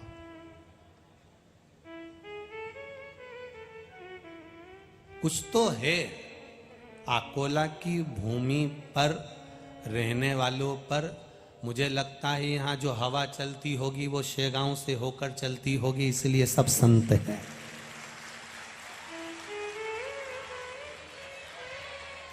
अकोला की भूमि पर जो हवा चलती होगी वो शेगांव से होकर आती होगी, मेरे गजानंद महाराज के गांव से होती हुई हवा यहाँ पहुँचती होगी, इसलिए यहाँ के लोग भी किसी को भूखा नहीं सोने देते, सबको खिलाकर संतुष्ट हो जाते।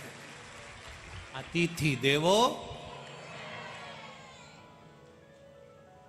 बोल गजानंद महाराज की, श्री स्वामी समर्थ भगवान की। तो कुछ हवा ऐसी चलती है जो हमको सीख दे जाती है कि कोई भूखा ना। एक बार गुरु नानक देव जी जा रहे थे, उनके साथ में उनका शिष्य जा रहा था मर्दानिया। गुरु नानक देव जी ने कहा, मर्दानिया चल, बहुत दिन से कहीं घूमे नहीं है, घूम के आते। संत तो संत होता है, साधु तो साधु होता है। संतों को जरा भ्रमण का बड़ा शौक रहता है, घूमने का बड़ा शौक रहता है। आप देखो स्वामी समर्थ जी को, अक्कलकोट तो बाद में आए, पहले सब दूर घूम आए, काशी प्रयाग, हर जगह पर स्वामी समर्थ जी घूम कर आए। प्रत्येक जगह, हर जगह पर स्वामी समर्थ जी घूमे हुए, प्रत्येक जगह।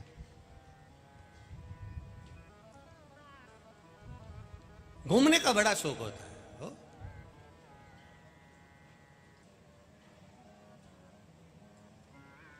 कल कोई कह रहा था, गुरुजी आकोला घूमे कि नहीं घूमे? हमने कहा हम पहले घूम लिए बचपन में आकोला। हम पहले आकोला 2 बार आ चुके हैं। हो माहेश्वरी भवन में पुष्टि मार्गीय सुबोधनी श्रीमद् भागवत कथा लगभग 18 से 20 साल पहले करी थी। और उसके बाद में एक सराफा परिवार, स्वर्णकार परिवार, वर्मा परिवार, एक उनकी भी कथा उसी महेश्वरी भवन में। वो महेश्वरी भवन में महेश्वरी महिला मंडल ने उस समय पर कथा कराई थी 20 साल पहले। 20 साल पहले 2 बार आए थे, तब पूरा अकोला घूमकर चले गए थे। उस समय घूम लिए, अच्छा हुआ।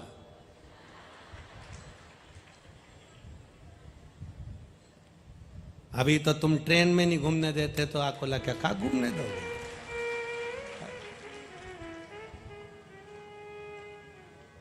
ट्रेन में भी 5 मिनट के लिए वॉशरूम जाओ ना तो मैं सेल्फी, स्माइल प्लीज कर। हम कह भी रहे हैं बाथरूम है तो चलता, हमको तो चलता, लेकिन बाथरूम है, ये बाथरूम है उधर तो नहीं। प्रभु तेरा साथ न छूटे रे, और छूट जाए संसार, प्रभु तेरा साथ न छूटे। बस जितना देर मिल जाए उतना देर का सत्संग बहुत है, जितना मिल जाए उतना आनंद की अनुभूति बहुत है। मिल तो रहा है बहुत, मिल रहा है बहुत। अब चल मर्दानिया, चल घूम के आते। संतों का एक शौक होता है घूमना, भ्रमण करना।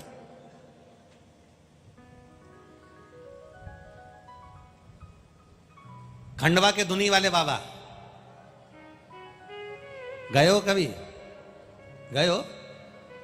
खंडवा के धुनी वाले बाबा, बड़ा शौक था गाड़ी में घूमने का, बड़ा शौक था पैदल चलने का, बड़ा शौक था अलमस्त होकर घूमने का। इसलिए आज भी उनके यहां जाकर दर्शन करना, मां वाहन खड़े मिलेंगे आपको। बड़ा प्रसन्न, स्वामी समर्थ जी को बड़ा शौक था भ्रमण घूमने का। चलो, गुरु नानक देव जी को बड़ा शौक था भ्रमण करने का। चल रहे, ए मर्दानिया चल। मर्दानिया कहे, गुरु जी कहां चलेंगे? चल तो सरी, चल मेरे साथ चल तू। चलो, मर्दानिया को पकड़ा, मर्दानिया को लिया और चलती है। चल मर्दानिया। घूमते घूमते घूमते घूमते एक शहर में पहुंच गए। शहर से पास में एक गांव था, वहां पर गुरु नानक देव जी पहुंच गए। और गुरु नानक देव जी जब वहां पहुंचे तो गुरु नानक देव जी ने मर्दानिया से कहा, रे अब कहीं बैठते हैं, जरा देख तो कहीं झोपड़ा मोपड़ा मिले। इतने में मर्दानिया ने कहा, गुरुजी सामने एक झोपड़ा बना हुआ है, सामने बना है झोपड़ा, बिल्कुल ठीक सामने एक झोपड़ा बना हुआ है। गुरुजी ने कहा चल वहीं चलते हैं। इतने में मर्दानिया से कहा, मर्दानिया जा बोल तो कि गुरु नानक देव जी आए हैं और तुम्हारे झोपड़े में रहना चाहते हैं, सूचना मिल गई। गुरु नानक देव जी आए, झोपड़े में रह रहा व्यक्ति बड़ा खुश हो गया, आज मेरे भाग्य खुल गए, आज मेरे यहां दिवाली हो गई, गुरु नानक देव पधार गए। संत आए, साधु आए, गुरु आए, घर में दिवाली है, दशहरा है, दीपोत्सव है।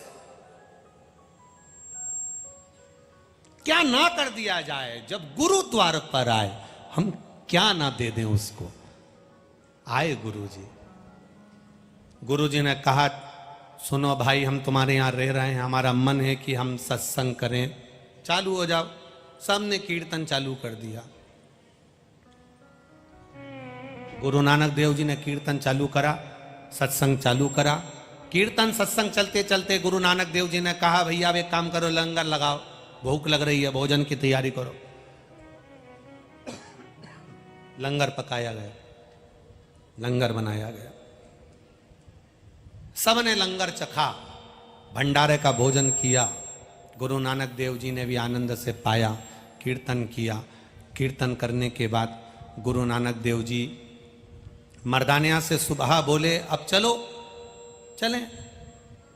अब संत और बादल एक जैसे होते हैं, कभी भी आ जाते हैं। बादल भी आते हैं तो बरस कर जाते हैं, और संत भी आते हैं तो बरस कर जाते हैं। दोनों का एक काम। बादल का काम भी बरसने का है, बरसेंगे चले जाएंगे। बादल बरसते हैं तो भूमि को हरा भरा कर देते हैं, और संत जिसके ऊपर बरसते हैं उसकी जिंदगी को हरा भरा कर देते हैं। संत है, गुरु है, उसको पहचानना कठिन है। चौलप्पा नहीं पहचान पाया, सुंदर भाई स्वामी समर्थ जी को नहीं पहचान पाई, नहीं पहचाने। गजानंद बाबा से गांव में रहे, दुनिया के लोगों ने नहीं पहचाना। बाद में पहचान होती है जब संत चले जाते हैं। एकनाथ जी को नहीं पहचाना, नामदेव जी को नहीं पहचाना, मुक्ताबाई को नहीं पहचाना, तुकाराम जी को नहीं पहचाना, रामकृष्ण परमहंस को नहीं पहचाना, मीराबाई को नहीं पहचाना। भारत के जितने संत थे इनको जब थे तब नहीं पहचाना, जब चले गए तब पहचान कर रहे। जब तक थे तब तक लोग गाली देते रहे, चोटा होगा, ऐसा होगा, वैसा होगा, ढोंगी है, प्रपंची है, छली है।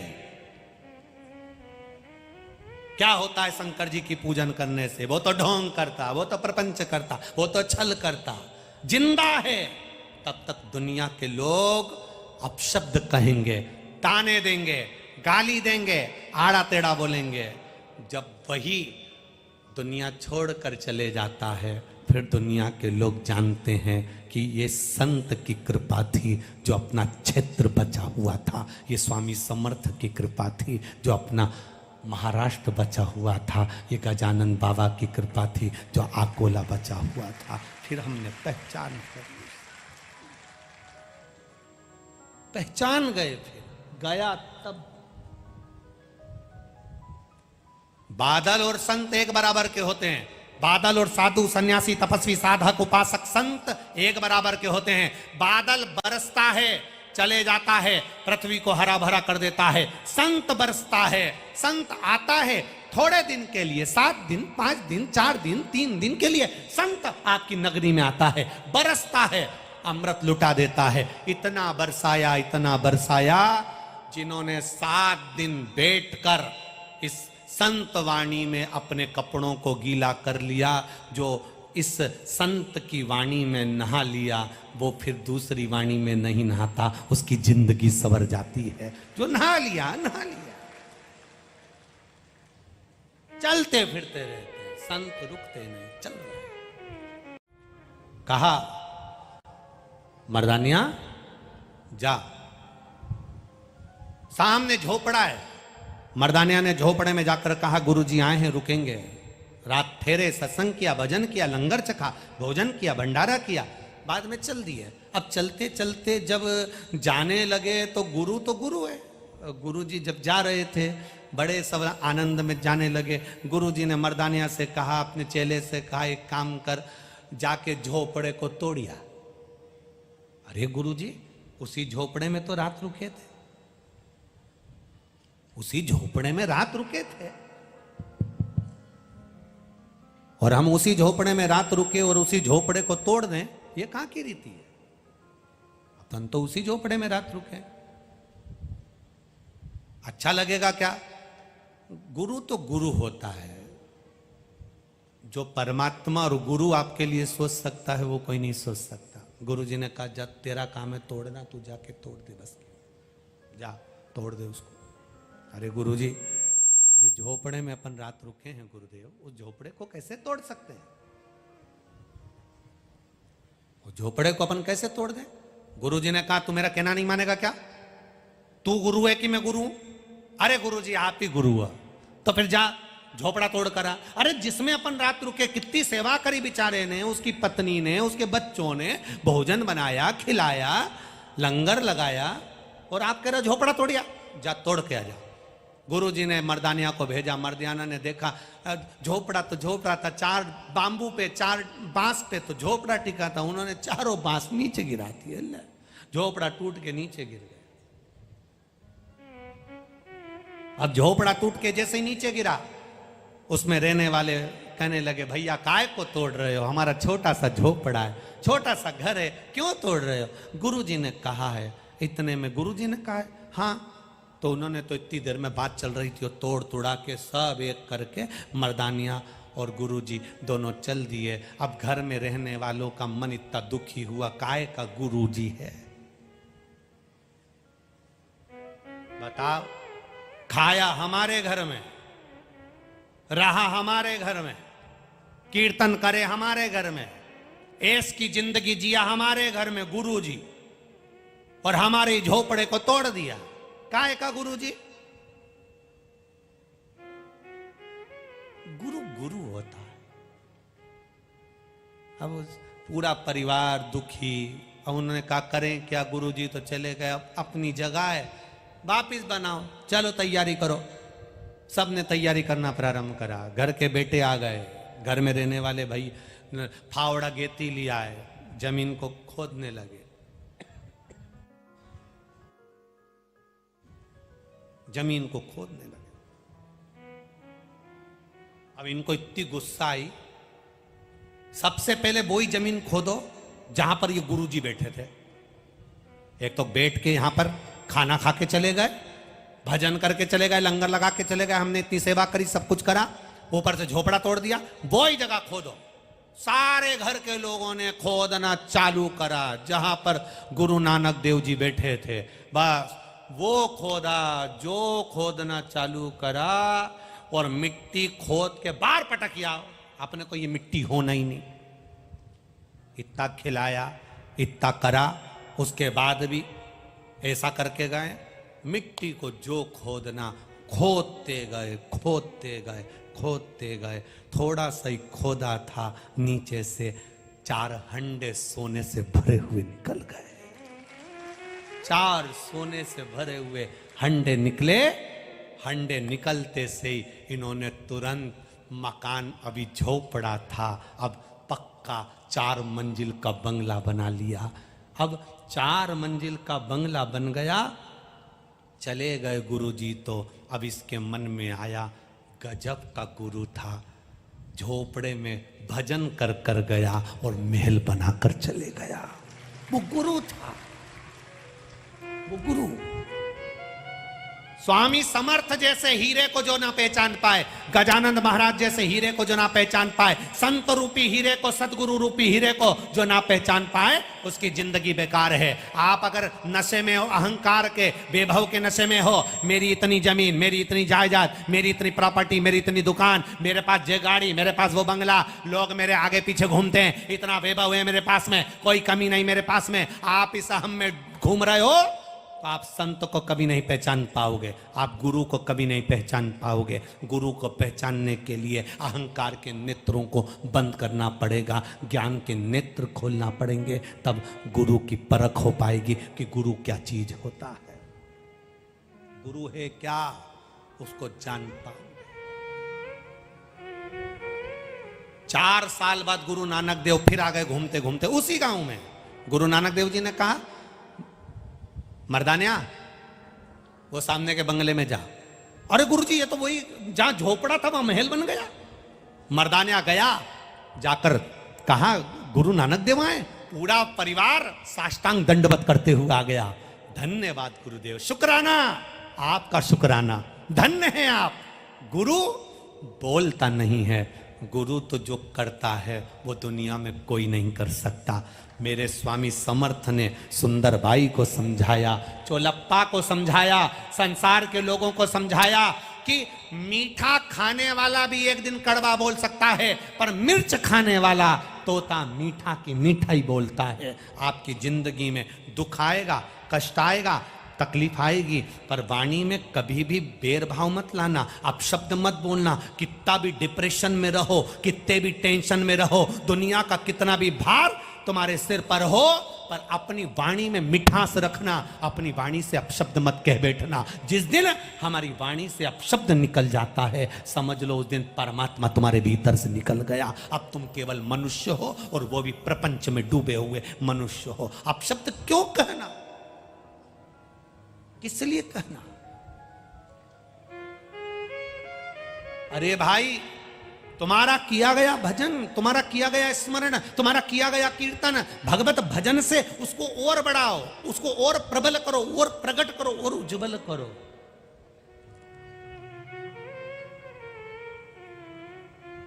हम जिस यजमान के यहां कथा करने जाते हैं, एक कमरा जो जजमान देता है, उस कमरे से भी हम कभी बाहर नहीं निकलते। ये जजमान दुबे जी बैठे हैं, आप इनसे पूछ सकते हो, इनकी धर्मपत्नी, इनके बच्चे, चौरसिया जी, आदिक जो भी हैं, कभी पूछना कि इनके लोगों से कहीं मिले क्या गुरुजी, कभी बाहर निकल। जिस कमरे में है उस कमरे में भगवान का भजन करो, श्री शिवाय नमस्तुभ्यम की माला जपो। भगवान ने मौका दिया है, अपने जीवन को संवारना है। बाहर निकलकर दुनिया के लोगों से मिलकर कोई हमें राजनीति नहीं करना। आपसे मिलेंगे तो ये आए इनसे मिल लो, ये आए इनसे मिल लो, इनको खुश कर दो, उनको खुश कर दो, तो इनसे कोई हमको वोट लेना है जो हम इनसे मिलकर खुश हो जाएंगे? हमें भगवान का भजन करना है, जिसके कारण ये शरीर मिला है, उसके स्मरण में पूरी जिंदगी लगा दो। एक ना एक दिन मेरा महादेव मिलेगा जरूर, ये निश्चित है। क्यों मिले किसी से, किससे मिलना? ये आए हैं इनसे मिल लो, ये आए हैं इनसे मिल लो, ना ना ना ना। अगर कोई आए और कह दे महादेव से मिल लो, तो जरूर बाहर आ जाएंगे, मना नहीं।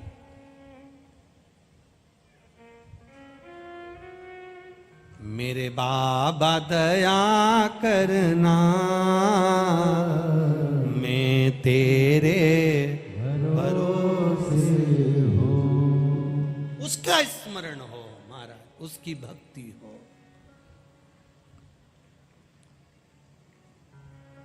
अरे लुटा दिया भंडार काशी। आता है, सबको आता है, गाना आता है? बोलो बोलो, जम के बोलो जरा। तो पहली लाइन आप लोग जरा जम के, दीनानाथ तुम नहीं गाओगे? अरे लुटा दिया भंडार काशी, कर दिया माला माल काशी। कहा गुरुजी, माताएं शंकर भगवान को जल चढ़ाती हैं, तो वहाँ के महाराज चिढ़ते हैं, तो उन्होंने शंकर भगवान के शिवलिंग पर वो पन्नी ढाक देते हैं, पॉलीथीन, और जल नहीं चढ़ाने देते। अब उन्होंने लिखकर भेज दिया महिलाओं ने कि वो जल नहीं चढ़ाने देते, और उनको पन्नी से पैक कर देते हैं, नीचे सेलो टेप लगा देते हैं, और पूरा पन्नी से उनको जलाधारी, ऊपर जो पानी गिरता है वहां से लेकर नीचे तक पन्नी से पैक कर देते, पॉलीथीन से, और पानी नहीं चढ़ाने देते वो। अब हम क्या करें? जैसे कोरोना में कोई मर जाता था तो उसको पन्नी में पैक कर कर ले जाते थे गुरुदेव, वैसा कि वैसा ही सवेरे से लेकर रात्रि तक वो शंकर जी को पन्नी में पैक करके धर देता है। हम बड़े दुखी हैं, और बहुत बड़ी सिटी की बात है, बहुत बड़े शहर की बात है, और एक छोटा सा स्थान जहां लोग रोज जाते हैं, और इस स्थान की बात। अब उन्होंने लिखकर भेजा कि आप उपाय बताएं, हम क्या करें? हमने कहा कुछ मत करो, बाबा पर छोड़ दो। जिस दिन बाबा को आपसे जल चढ़वाना होगा, सारे बंधन वो तोड़ देगा, पन्नी भी हटा देगा और जल चढ़वा लेगा। हुआ क्या, 20 दिन के बाद फिर दूसरा मैसेज आया। वो मैसेज भी कभी अगर योग लगेगा ना तो हम गांव का नाम हटा के आपको कल प्रयास कर देंगे, वो दिखाएं। 20 दिन बाद फिर वापस मैसेज आया कि जिसने महादेव को पन्नी में बंद कर कर रखा था, उसको ना जाने कौन सी बीमारी हो गई कि डॉक्टर भी नहीं समझ पा रहे और उसको वेंटिलेटर पर पटक दिया है। अब उसी की पत्नी ने जाकर पन्नी हटाई, उसी की पत्नी शंकर जी पे जल चढ़ाई और शंकर जी का चढ़ा हुआ जल ले जाकर पति को पिलाई, तब जाकर वेंटिलेटर हटा और आईसीयू में आया।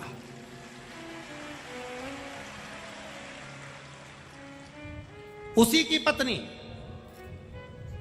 जल चढ़ा रही है उसी महादेव को पन्नी हटाकर, और पन्नी हटाकर जल चढ़ाकर उसी का जल ले जाकर पति को पिला रही है। तब पति वेंटिलेटर से हटकर आईसीयू में आया। उसमें बोल बम का नारा है, बाबा एक सहारा। आप ईर्ष्या रखो, सियोर वाले महाराज से मना नहीं है। आप ईर्ष्या रखो, शिव महापुराण से मना नहीं है, पर मेरे महादेव से ईर्ष्या मत रखना। वो जगत का पालनहारा है, जगत का। आपको लगता है सियोर वाले महाराज ने सारी महिलाओं से कह दिया, पुरुषों से कह दिया, बच्चों से कह दिया, शंकर के मंदिर जाओ, शंकर के मंदिर जाओ। ना मिले एक लोटा जल चढ़ाओ, ना बने बेलपत्री चढ़ाओ, बेलपत्री उठाकर खाओ, या शंकर भगवान की आराधना करो, पूजन करो, अर्चना करो। ये भी ना बने, किसी पेड़ की पत्ती तोड़कर शंकर भगवान को चढ़ा दो, शिव उसमें राजी हो जाता है। ये भी ना बने, 3 बार ताली बजा दो, शिव उसमें राजी हो जाता है। ये भी ना बने, उसके शिखर का दर्शन कर लो, शिव राजी हो जाता है। ये भी ना बने, उसके दरवाजे से मुस्कुरा कर निकल जाओ, शिव राजी हो जाता है। शंकर को मनाने के तरीके ढेर हैं, केवल जल चढ़ाने से ही नहीं, उसके मंदिर में मुस्कुरा कर चले जाना तो आपके चेहरे पर मुस्कुराहट दे देता। वो शिव साधारण नहीं है। आज दुनिया के लोगों को बड़ा खटक रहा है कि लोग शंकर के मंदिर जाना चालू कर दिए। भ्रम, कई लोग इसमें भी भ्रम पैदा करेंगे। मंदिर में जल नहीं चढ़ाना, छूना नहीं, जल नहीं चढ़ाना, स्त्री को छूना नहीं चाहिए, जल पीना नहीं चाहिए, शंकर पर चढ़ा हुआ जल ग्रहण नहीं कर। लोग भ्रम फैलाएंगे और बड़े बड़े गादियों पर बैठकर भ्रम फैलाएंगे, जिससे आप मंदिर जाना छोड़ दो। और क्यों छोड़े हम मंदिर जाना? खाना ना छोड़ा, पीना ना छोड़ा, फिर हरि भजन क्यों छोड़ दिया? कोई कितना ही कहे, हमें महादेव का द्वार नहीं छोड़ना। अंत समय में कोई नहीं आएगा, तब सारा तुम प्रयास करना। जब तुम पर कर्जा हो जाए तो तुम्हारे सगे रिश्तेदारों से 10 लाख रुपए मांग कर बता देना। इतने बैठे हो, इतने बैठे हो, जब तुम्हारे ऊपर कर्जा आ जाए, दुख आ जाए, तकलीफ आ जाए, कष्ट आ जाए, रोग आ जाए, बीमारी आ जाए, रिश्तेदारों से 10 लाख रुपए मांग कर बता देना कि मुझे 10 लाख की जरूरत है। एक रिश्तेदार 10 लाख रुपए नहीं देगा। सबके हाथ जोड़ने के बाद मेरे महादेव के चरणों में चले जाना, रोज उसको 1 लोटा जल चढ़ाना, उससे जाकर दिल की बात कहना। वो कहां से व्यवस्था करेगा वही जान सकता है। कहां से लाएगा, कैसे देगा, वही कह सकता। इनके भी हाथ जोड़ लो, सारों के हाथ जोड़कर देख लो, जोड़ो इनके हाथ। हम तो कई बार ये नवयुवक लड़कों से कहते हैं, नवयुवक लोगों से कहते हैं कि तुम्हारी बुद्धि कहां चली गई, तुम्हारा विवेक कहां चले गया।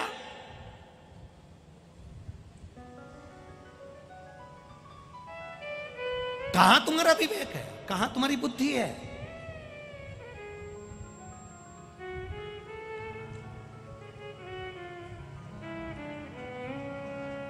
राजनेताओं के पीछे चलते चलते तुम्हारी पूरे पांव की चप्पल घिस जाएगी तो भी तुम्हें कुछ नहीं मिलने वाला। और एक बार आकोला से पंडरपुर पैदल चलकर दाकर देख, चप्पल नहीं घिसेगी उससे पहले दे देगा वो। ये वारकरी संप्रदाय के लोग, ये वारकरी संप्रदाय के भक्त, ये वारकरी भक्त विठ्ठल विठ्ठल विठ्ठल कहते हुए जाते हैं। आकोला से कई लोग शेगांव तक पैदल गजानंद बाबा का नाम लेकर जाते हैं। उनकी चप्पल नहीं घिसती, उससे पहले मेरा गजानंद बाबा झोली भर कर दे देता है। मेरा विठ्ठलनाथ, मेरा स्वामी समर्थ दे देता है। चप्पल नहीं घिसती और तुम जिंदगी भर किसी ना किसी की गुलामी करते रहो। सर आए हैं, सर आए हैं, ये आज हमारा पार्टी में नाम आ जाएगा, ना इसमें आ जाएगा, न ये पद मिल जाएगा, न वो पद मिल जाएगा, न ये हो गए, न वो हो गए, न कभी इसके अध्यक्ष बन जाओ, न कभी उसके अध्यक्ष बन जाओ। एक बार सब कुछ बनकर देख लेना और एक बार मेरे महादेव के चरणों के दास बनकर देख लेना। हाथ पकड़कर खींच कर ऊपर कर दे। सब कुछ बनकर देखो और एक बार उसके चरणों का दास बनकर देखना। मेरे भोले तेरी सबसे बढ़िया, सबसे बैठो उसके भरोसे पर, बैठो उसके सत्संग में। प्यास लग रही है, पानी नहीं है, थोड़ी देर कथा में चित्त लगाकर बैठना। पानी की बोतल भी टपक कर नीचे आ जाए। वो भक्ति तुम्हारी, वो भजन तुम्हारा प्रबल होना चाहिए। आएगा कोई हाथ में पकड़ा कर चले जाएगा, ले साहब पानी पियो, ले साहब हमारे पास पानी है, ले लो साहब, ले साहब ये ले लीजिए। भक्ति का बल बढ़ाओ, भजन का बल बढ़ाओ। लोगों के पीछे घूमने से अच्छा है, लोगों का झंडा उठाने से अच्छा है, उस भोलेनाथ का हाथ में पानी का लोटा उठाकर उसके दरवाजे तक जाओ। दुनिया के लोगों का झंडा उठाकर चलोगे कुछ नहीं मिलने वाला। घर में से एक लोटा जल उठाकर चलोगे सब कुछ मिल जाएगा। सब कुछ खाली नहीं जाओगे, प्राप्त हो जाएगा। भजन में चित्त लगाओ, भक्ति में चित्त लगाओ, स्मरण में लगाइए। समय आया, देवाधिदेव महादेव का सुंदर चरित्र कह रहा है, भाव आनंद में कह रहा है, भक्ति कह रही है। मेरे देवाधिदेव महादेव का पार्वती जी के साथ में मंगल विवाह हुआ है। शिव पार्वती पधार रहे हैं, जोरदार ताली बजाकर स्वागत करिए।